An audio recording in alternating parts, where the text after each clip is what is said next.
Hello, this is Mike Swanson. I run the website WallStreetWindow.com, and the odds are that you're watching this video because you got an email from me telling you that it's up.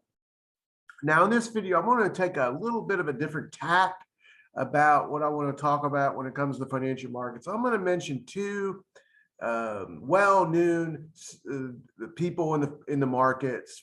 People look up to them as financial gurus. The first is Cathie Wood, and the second is Michael Burry. Michael Burry was the main character in the movie The Big Short. He was a fund manager that made hundreds of millions of dollars. It might have been over $1 billion, in fact, by betting against the subprime mortgage market. Again, memorialized in the movie The Big Short. Now, in the past 12 months, he's made several statements about the financial markets in which he's been very bearish. A year ago, he was saying it was going to drop and decline, and meme stocks were going to be disasters. But recently, he said, although he's got multiple different positions in the market, that he was a bit uncertain about what it would do. I think he said, I'm uncertain about what it's going to do the rest of the year. The other person I want to talk about is Cathie Wood. Now, the point is, it's not so much their opinion on the direction of the market that's important in the point I want to make. Cathie Wood is bullish on the market. But while Michael Burry personally has made a mega fortune through his management of other people's money he ran a hedge fund in which if he made his partner's money, he would make money. Cathie Wood has the distinction of losing hundreds of millions of dollars of other people's money. However, she's made personally a profit. She's not running a hedge fund. She's running an exchange traded fund in which she makes a management fee, no matter whether the fund goes up or down. Now, she's been wrong on the direction of the market this year. Her fund has been a complete disaster. It's fallen worse than the market itself. And I could say, oh, she's been wrong about that, about her, investment positioning. But it's a statement she made just recently that I want to focus on. She said that the Federal Reserve has, in her opinion, raised rates too much. She doesn't think inflation is a big problem and that the Fed is overreacting, and that those Fed rate hikes has caused the stock market to decline and therefore caused her fund to fall rapidly in value this year. It's fallen much more than the stock market. Now, I've been reading a book that made me think about these two people. It's not related to the stock market. It's a business book. It's called Your Next 5 Moves, written by Patrick Bet-David. He runs a popular YouTube channel called Valuetainment. A couple times I have posted some of his YouTube videos on my website. He's interviewed some financial experts, and I thought the videos are worth sharing with you. This is a business advice book. It's not a book about the stock market or investing.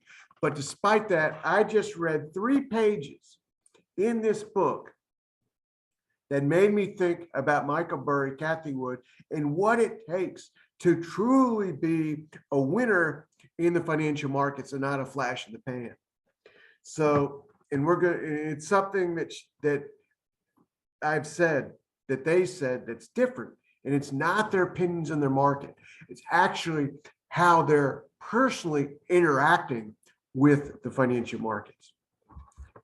And he's got in chapter 4, and all this is going to apply to whether you're going to be successful in the markets in the years to come. It's the determining factor, I believe. If there's one factor, this one factor, everything else is built around it. chapter 4 is called Incredible Power of Processing Issues. To apply this financial market, we'll call it processing information, because you have to process information to know, to interact with the financial market in a successful manner. Otherwise, you're just gambling, as if you're playing a slot machine. Now, he says a business leader running a business, a CEO, a manager, in order to be effective, they have to process information effectively. And they have challenging situations that can come up, just as they can in personal life can make things even more challenging. But he says there's 1 to 3 ways people process an issue. One, they find someone to blame. In that way, they find someone to blame is the first way. And when they do that, they externalize the problem. The problem isn't anything they can really do about. It's someone else to blame for it. The second way is escape, find a safe space to escape. Turn on the television box, scroll social media. Just give up for the day and go to sleep. So those are the first 2 ways, and they obviously don't solve problems. They don't fix issues. They're not a way to process information. But we live in a victim blaming culture, or a culture in which so many people like to play the role of victim and find others to blame for the situations they're in. The third way to deal with an issue, to begin to deal with it, because the other 2 don't work, is to take responsibility. What do victims do? They blame the software program. When it comes to the financial markets, the Robinhood app doesn't have the information I need on it. They blame the market. It's going down instead of going up. They blame the Federal Reserve. It's raising rates and hurting me. They can blame stock market manipulators. Whenever I hear someone speak about the financial markets and say any of these things, I know I'm listening to someone who is a stock market loser, a trading loser. When I hear someone that says, I made a mistake, I'm not sure what's going to happen, he uses the word I. That's someone that's taking responsibility for the way that they're processing the information. And the only way you can be successful in the markets is if you do that.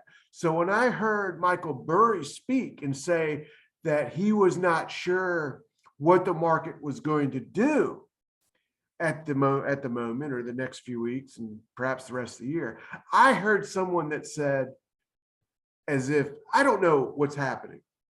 They're taking responsibility for the way they're processing the information. And for him, that could lead to actions as a result of that. He may decide, hey, I got to step back from trading for a little while. I need to be more cautious. I don't need to make big bets because I'm not sure. Or if it's a new person in the markets, they may say, I just don't understand things. So I need to start to understand. I need to learn more so I can understand this better. I need to start to read books because there's plenty out there that can help.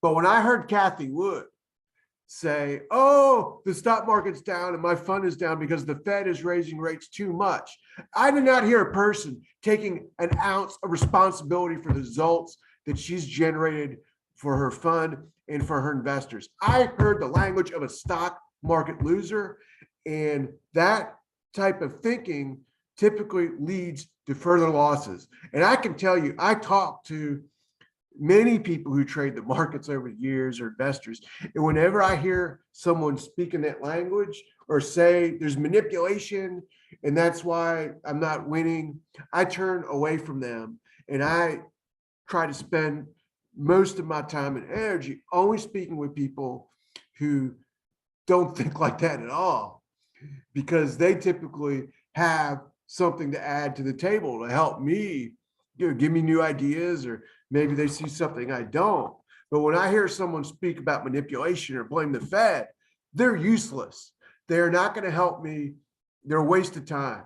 And that's the point I want to make. To succeed in these markets, you've got to take responsibility for your own results and actions.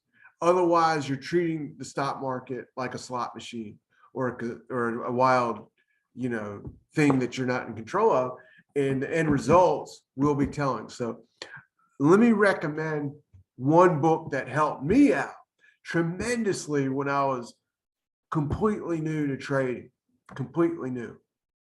I'm going to share the screen so I can show you the Amazon listing. And it's an old book. I think it was written in the 1980s. I read it around 1998. It's called Market Wizards by Jack Schwager. This edition was written in 2012, but you can see it's got over 1,900 reviews. That's thousands of people, almost 2,000 people have given this book a positive review. So it's not just me saying it's a good book. That many people said it is. And what the book is, it's a series of interviews with some of the most successful hedge fund managers and traders of the time. And it's about, how did you become successful? So if you want to become a successful trader investor, a useful way to start is to go and read the interviews of people who succeeded and telling you how they did it. And almost every single story in this book is similar in this way, that the people entered the markets, and in the first 12 months, they lost a lot of money, often wiping out. And when that happened to them, they did not just cast themselves as victims. Instead, they said, oh, I got to adjust. I got to do something different. I need a real strategy. And they pivoted. And that pivot set them up to become so successful that they come among the top traders of their era and were interviewed in this book. And their methodologies are different. But that initial decision is what set them up for success, no matter how that exact pathway of success was taken. So what I've basically told you in this video is the first step that you must take if you want to truly be a successful investor or trader in this market. That's it. You must take responsibility for your results. And I saw a story in the Wall Street Journal just a few days ago that said somebody analyzed hundreds of thousands of brokerage accounts for this year at some brokerage house, or the brokerage house did it. And the average account was down over 30%, down that much, almost twice as much as the S&P 500, down roughly what the ARK ETF is down, and down worse than the NASDAQ. So the average person is underperforming the market. The average person is a massive market loser this year. And they're not, and I doubt very many of them are doing what I just said they need to do. But if you will, and it's those few that will emerge out of this bear market and become the winners from now on. But they must take that step. And if you haven't taken that step yet, that's the step you must take. And if you think this video is helpful for people, hit the like button. If you're brand new to me and YouTube, my YouTube videos, hit the subscribe button, then hit the bell next to it, and YouTube will send you an alert as soon as my next video is up, and I'll be talking with you later.